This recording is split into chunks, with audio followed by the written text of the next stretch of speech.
حضرت عبداللہ بن مسعود رضی اللہ عنہ روایت فرماتے ہیں کہ جب ہم نبی کریم صلی اللہ علیہ وسلم کے پیچھے نماز پڑھتے تو یہ کہتے: سلام ہو جبریل اور میکائیل پر، سلام ہو فلاں اور فلاں پر، اللہ پر سلام ہو۔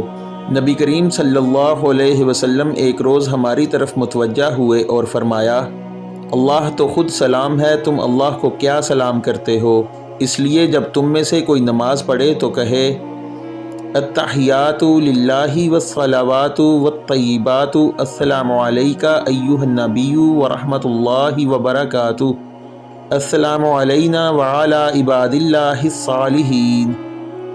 تمام آداب بندگی، تمام عبادات اور تمام تعریفیں اللہ ہی کے لیے ہیں۔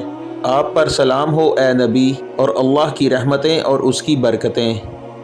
ہم پر سلام اور اللہ تعالیٰ کے تمام صالح بندوں پر سلام ہو۔ جب تم یہ کہو گے تو تمہارا سلام آسمان و زمین میں جہاں کوئی اللہ کا نیک بندہ ہے اس کو پہنچ جائے گا۔